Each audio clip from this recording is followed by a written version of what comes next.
Selamat sore adik semuanya. Bagaimana kabarnya sore ini? Semuanya sehat? Sehat dong. Semuanya happy? Happy dong. Kan kita mau sama-sama dengarkan cerita di hari ceria. Oke, kita mau dengar cerita apa ya hari ini? Coba. Kita mau dengarkan cerita apa? Kakak akan bawakan cerita yang menarik.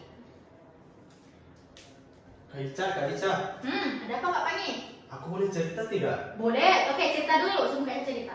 Jadi tadi di sekolah tuh ada pemilihan ketua kelas, Kak Ica. Masa saya tidak terpilih jadi ketua kelas? Saya ini kan anaknya pintar, jago matematika, jago bahasa Inggris. Saya layak untuk jadi ketua kelas, tapi mereka tidak memilih saya. Kenapa ya, Kak Ica? Oh iya? Jadi Kak Pangi ngerasa kalau Kak Pangi tuh pintar dan Kak Pangi layak jadi ketua kelas? Iya dong, saya kesel, Kak Ica. Oh gitu, oke. Kebetulan nih Kak Pangi, Kak Ica ada bawa cerita yang akan menjawab kebingungan Kak Pangi. Jadi bakal Kak Pangi duduk dengarkan ceritanya, oke? Oke, Kak Ica. Oke, nah dengarkan dulu ya. Nah, yuk kita sama-sama dengarkan ceritanya bersama-sama. Dikisahkan di sebuah hutan yang asri, rindang, hijau, ada banyak tumbuhan, ya, ada banyak pepohonan, ya, ada pohon apel nih, ya. Bahkan tentu saja ada banyak hewan. Hewan-hewan itu tersebut adik-adik hidup dengan rukun, saling berdampingan, semuanya berteman dengan baik. Bahkan dengan tersebut mereka membentuk sebuah komunitas, yaitu kelompok jelajah hutan. Nah, sesuai dengan namanya, mereka ini mempunyai kegiatan yaitu menjelajahi hutan-hutan tersebut untuk tamasya bersama-sama, untuk liburan bersama-sama, ya kan? Nah, kelompok jelajah hutan ini dipimpin oleh seseorang yang bernama Paman Ol. Yang mana itu Paman Ol? Ini dia. Nah, Paman Ol si burung hantu. Paman Ol ini adik-adik sangat disegani, sangat dihormati oleh semua hewan kelompok hewan yang ada di hutan tersebut. Karena apa? Karena Paman Ol ini adalah sosok yang bijaksana dan sangat cerdas. Jadi semuanya sangat hormat sama si Paman Ol ini dan dia layak jadi pemimpin di kelompok jelajah hutan tersebut. Suatu hari, Paman Ol kasih pengumuman kepada semua anggota kelompok jelajah hutan. Pengumuman. Bulan ini kita akan mengadakan tamasya di sebuah air terjun yang ada di ujung hutan. Jadi semuanya harus bersiap-siap, siapkan tenaga dan siapkan segala perlengkapan. Oke? Karena Paman Ol memberikan pengumuman kepada semua anggotanya. Nah, kira-kira Kak Ica, anggota kelompok jelajah hutan itu hewannya siapa-siapa aja ya? Nih, Kak Ica kasih tunjuk. Ada kancil, ya, ada kancil. Ada siapa lagi ini? Hewan yang bisa memekarkan bulunya dengan sangat indah. Iya, ada merak. Nih ada merak. Ada apa lagi? Hewan yang suka panjat pohon. Pasti kalian tahu. Siapa dia? Iya, monyet. Nih ada monyet. Siapa lagi ya? Hewan yang bisa tirukan suara orang lain. Burung beo. Dan satu lagi yang paling kecil yaitu lebah. Nah, adik-adik, mereka berlima ini udah sahabatan dari kecil, bahkan sampai mereka besar dan mereka masuk sama-sama di kelompok jelajah hutan itu. Setiap bulan mereka pasti akan pergi tamasya sama-sama. Mereka siapin perlengkapan mereka sama-sama, bahkan mereka liburan sama-sama. Dan saat mendengarkan pengumuman dari Paman Ol itu mereka sangat senang karena akhirnya mereka bisa tamasya lagi, mereka bisa liburan lagi bersama dengan teman-teman mereka. Dan akhirnya hari penjelajahan pun telah tiba. Semua hewan kelompok jelajah hutan berkumpul di pos keberangkatan. Paman Ol kasih pengumuman lagi. Halo semuanya, selamat datang. Kita akan bersiap-siap untuk berangkat penjelajahan hari ini. Aku harap semuanya sudah mempersiapkan perlengkapannya dengan baik ya. Dan ada satu hal yang spesial di penjelajahan kita kali ini. Nanti akan ada penilaian kepada setiap anggota kelompok jelajah hutan. Dan siapa yang paling terbaik akan mendapatkan posisi dan akan dipilih sebagai ketua regu kelompok penjelajah hutan. Wah, semua yang mendengar pengumuman dari Paman Ol sangat bersemangat. Kenapa tidak? Siapa sih yang tidak mau jadi ketua regu? Wah, bisa dilayani, bisa dihormati, bahkan juga bisa kasih perintah kepada anggota-anggota lainnya. Semua hewan sangat pengen dengan posisi itu, gini, pasti aku yang akan jadi ketua regu itu. Aku kan cerdik, aku punya banyak akal, aku pantas jadi ketua regu. Heh, kancil, belum tentu, kata si Beo. Aku juga cerdik, bukan cuma kamu yang cerdik di hutan ini. Aku juga layak menjadi ketua regu. Wah, diam kalian berdua, kata si monyet. Lihat aku ini, aku jago memanjat, aku jago panjat pohon sana sini, aku lincah, tubuhku kuat, aku layak jadi ketua regu. Ketua regu kan harus jadi orang yang kuat, kata si monyet. Iya kan lebah, aku cocok kan jadi ketua regu, kata si monyet tanya sama si lebah. Tidak tahu, bingung, soalnya kalian semuanya hebat. Wah, kenapa kamu ngomong seperti itu, lebah? Memangnya kamu tidak mau jadi ketua regu? Kata si merak nanya sama si lebah. Gimana ya? Tidak pengen sih, kata si lebah. Hah? Semua teman-temannya kaget mendengar jawaban si lebah. Bagaimana bisa? Saat yang lain pengen jadi ketua regu, tapi si lebah malah tidak pengen katanya. Akhirnya mereka pun bersiap-siap untuk melanjutkan perjalanan mereka. Semua anggota kelompok pun mulai berjalan adik-adik menjelajahi hutan. Perjalanan kali ini sangat jauh dan sangat melelahkan karena air terjun yang akan mereka tuju itu sangat jauh letaknya ada di ujung hutan. Tapi mereka semua sangat bersemangat, jadi mereka berjalan dengan penuh semangat dan Paman O juga memimpin kelompok tersebut dengan sangat baik. Akhirnya setelah menempuh perjalanan beberapa jam, sampailah mereka di lokasi perkemahan air terjun yang ada di ujung hutan. Oke semuanya, kita sudah sampai di lokasi perkemahan kita. Kita punya waktu berkemah di sini sampai besok pagi.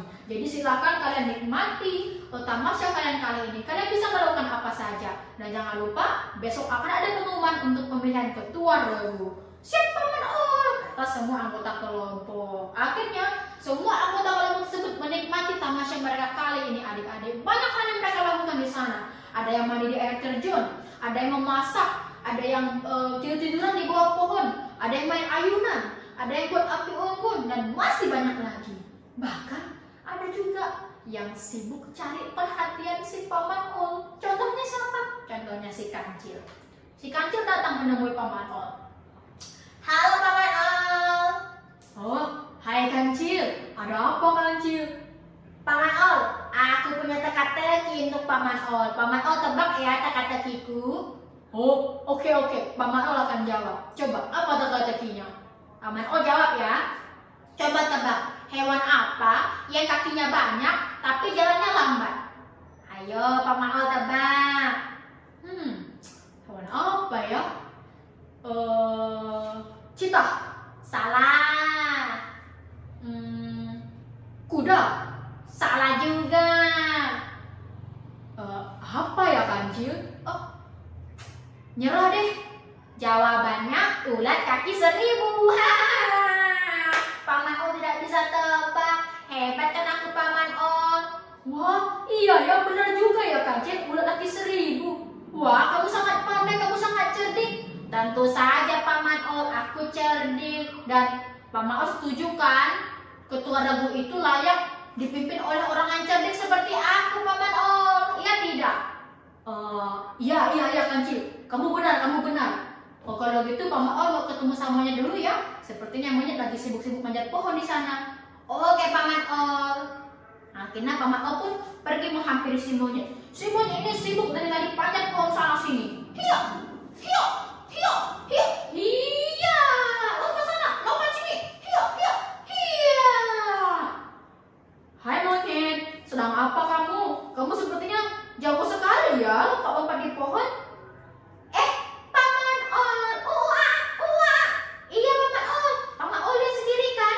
Aku sangat ahli dalam memanjat pohon dan lompat sana lompat sini. Lihat, tenagaku juga kuat Paman Ol. Dijamin aku tidak akan kelelahan. Aku adalah hewan yang kuat di hutan ini.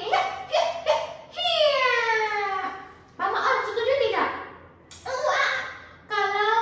Kalau ketua regu itu pantas dipimpin oleh orang yang hebat dalam manjat pohon Paman Ol. Tenaganya kuat. Seperti itu layak jadi ketua regu. Benar kan? Iya, benar monyet. perkataan kamu itu benar. Monyet, coba lihat di sana. Itu sepertinya si lebah ya. Ngapain si lebah di situ? Oh, itulah Paman Ol. Nah, jadi si Paman Ol tuh ngeliat si lebah nih, asik sendiri. Si monyet jawab, itulah Paman Ol. Dari kemarin, dari awal datang, si lebah itu asik bikin madu sendiri. Entah apa yang dikerjakannya. Tak selesai-selesai. Kami pun bingung dia buat apa. Buat madu sih. Tapi kan kita lagi tamasya. Kita semuanya lagi mau pemilihan ketua lagu Paman Ol. Wah, iya ya benar juga ya. Kalau gitu Paman Ol mau ketemu sama lebah dulu ya, monyet. Oke Paman Ol. Nah, akhirnya si Paman Ol pun menghampiri si lebah. Hai lebah kecil, apa yang kamu lakukan? Paman Ol, aku lagi mengumpulkan sari-sari untuk membuat madu.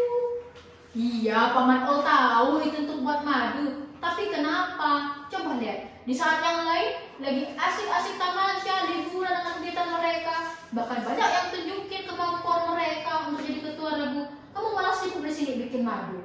Emangnya kamu udah tertarik untuk jadi ketua regu? Tidak mau daftar? Oh, tidak Paman Ol. Aku tidak tertarik jadi ketua regu karena menurutku lebih menyenangkan kalau bisa membantu teman-temanku, melayani teman-temanku. Oh ya? Memangnya apa yang kamu lakukan lebah? Jadi Paman Ol, aku di sini lagi bikin madu Paman Ol. Paman Ol pasti tahu, madu itu bagus untuk daya tahan tubuh Paman Ol. Dan kita kan sekarang lagi jelajah. Kalau kita jelajah kecapean, kita nanti lagi mudah jatuh sakit. Jadi aku bikin madu untuk membagikan kepada teman-teman supaya kita tidak kelelahan dan tidak mudah jatuh sakit Paman Ol. Jadi kita bisa pulang keadaan sehat begitu. Wah, hebat ya kamu lebah. Saat yang lain semuanya sibuk dengan kegiatan masing-masing, sibuk menunjukkan kemampuan mereka untuk datang jadi ketua regu. Kamu malah membuat madu untuk semua teman-teman kamu. Kamu peduli ya dengan mereka? Tidak apa-apa Paman Ol. Aku suka kok bikin madu untuk teman-teman. Ya sudah, kalau begitu Paman Ol pergi dulu ya. Akhirnya Paman Ol pun pergi dan semua hewan kelompok jelajah tersebut melanjutkan kegiatannya masing-masing sampai sore, sampai malam, bahkan sampai keesokan paginya. Dan tibalah keesokan paginya. Mereka semuanya udah puas nih tamasya adik-adik. Semuanya udah puas bermain di perkemahan tersebut. Semua hewan juga udah mulai membereskan perlengkapannya masing-masing. Bahkan mereka udah tidak sabar mendengarkan pengumuman dari Paman Ol tentang siapakah yang akan terpilih jadi ketua regu. Pasti aku yang terpilih jadi ketua regu nih. Aku kan cerdik. Jangan kepedean, kamu kecil. Pasti aku yang terpilih. Sudah, jangan bertengkar kalian. Kita dengarin dulu Paman Ol, kata si Merak. Akhirnya Paman Ol datang. Oke semuanya, karena sesuai dengan perjanjian kemarin, Paman Ol akan mengumumkan siapa yang akan terpilih menjadi ketua regu. Yang terpilih jadi ketua regu adalah pasti aku. Kira-kira siapa nih adik-adik? Adalah lebah. Wah, semua anggota kelompok kaget mendengar apa yang dikatakan oleh Paman Ol. Kenapa Paman Ol pilih lebah? Paman Ol, kenapa pilih lebah sih? Emangnya kenapa lebah kok jadi ketua regu? Iya Paman Ol. Memangnya lebah bisa jadi ketua? Kan dia kecil Paman Ol. Sudah, tenang, semuanya tenang, kata Paman Ol. Dengarkan Paman Ol dulu. Paman Ol mau berbicara. Mungkin kalian semuanya punya kemampuan. Kita semua dianugerahi oleh Tuhan dengan kemampuan kita masing-masing. Tapi apakah kita menggunakan kemampuan kita untuk menolong dan melayani teman-teman kita? Kata Paman Ol. Semua hewan terdiam. Tidak ada yang bisa jawab pertanyaan Paman Ol. Coba lihat. Kalian punya kemampuan hebat, punya kepandaian, punya keahlian, kecerdikan. Tapi apakah kalian gunakan untuk menolong dan melayani teman-teman kalian? Kalau memang kalian merasa punya kemampuan yang hebat, maka gunakanlah itu untuk menolong teman kalian, melayani mereka, bukan hanya untuk mencari perhatian dan menyembuhkan diri, kata Paman Ol. Akhirnya semua hewan tersebut menyadari adik-adik. Mereka mengingat dan mengoreksi bahwa selama ini mereka hanya sibuk menunjukkan kemampuan mereka, tidak digunakan untuk membantu teman-teman, malah untuk menyembuhkan diri. Sementara si lebah yang kecil ini tadi, yang dibilang kecil, dia gunakan keahliannya untuk apa? Menyiapkan madu untuk diberikan kepada teman-temannya karena ia peduli pada kesehatan teman-temannya. Akhirnya pada hari itu Semua hewan kelompok jelajah hutan mendapatkan pelajaran bahwa kemampuan yang dianugerahi oleh Tuhan gunakanlah untuk menolong dan melayani teman, bukan untuk menyambungkan diri. Ceritanya selesai. Gimana? Ceritanya seru tidak? Kak Pangi, ceritanya seru tidak? Wah, seru sekali ceritanya Kak Ica. Iya dong. Nah, sekarang saya mengerti Kak Ica kenapa teman-teman saya tidak memilih saya menjadi ketua kelas walaupun saya pintar. Selama ini walaupun saya pintar, saya tidak gunakan kepintaran saya itu untuk menolong mereka. Saya malah mengejek-ngejek mereka dan meremehkan mereka. Jadi pantas saja mereka tidak memilih aku jadi ketua kelas. Ya, tapi tidak apa-apa Kak Pangi. Yang penting Kak Pangi sekarang udah sadar. Setelah ini Kak Pangi juga harus belajar rendah hati ya. Dan tolong teman-teman Kak Pangi dan layani mereka dengan kecerdasan Kak Pangi. Oke? Oke Kak Ica. Oke Kak Pangi, silakan duduk. Nah, adik-adik, siapa yang pernah menolong temannya di sini? Wah, hebat. Kalian tahu tidak? Kalau kalian sudah menolong teman kalian, artinya kalian sudah melayani. Melayani itu apa sih Kak Ica? Melayani adalah perbuatan, tindakan membantu orang lain dengan rasa ikhlas. Kita semua dianugerahi oleh Tuhan dengan kemampuan yang hebat-hebat. Maka kita gunakanlah itu untuk menolong teman kita, melayani mereka, membantu mereka, bukan untuk menyambungkan diri. Contoh, misalnya seperti Kak Pangi tadi, diberikan kecerdasan oleh Tuhan, mudah, cepat mempelajari pelajaran di sekolah. Gunakanlah itu untuk membantu teman kita. Kalau ada yang kesulitan di sekolah, kita ajarin, kita bantu sampai pandai. Atau ada teman-teman yang misalnya kita punya makanan lebih, kita berbagi, kita tolong mereka kalau ada kesulitan. Bahkan kalau kalian punya tubuh yang jago, hebat, jangan digunakan untuk berkelahi. Tapi Kak, kalau aku melayani nanti aku jadi babu, aku disuruh-suruh. Wah, siapa bilang? Kalau kita melayani artinya kita punya sikap rendah hati. Dan sikap rendah hati itu adalah sikap dari seorang calon pemimpin masa depan. Semuanya mau kan? Sebab apa? Sebab sama seperti Tuhan kita. Tuhan datang ke dunia untuk melayani kita semuanya, menolong kita, menebus dosa-dosa kita, bahkan melakukan mujizat-mujizat. Itu semua Tuhan lakukan dengan rendah hati untuk melayani kita semuanya. Tuhan itu besar loh, tapi Dia mau datang melayani kita anak-anak yang berdosa ini. Nah, sama seperti Tuhan kita, yuk kita punya sikap yang rendah hati dan kita mau melayani, bukan gunakan kemampuan untuk menyombongkan diri. Sampai di sini cerita kita, sampai jumpa.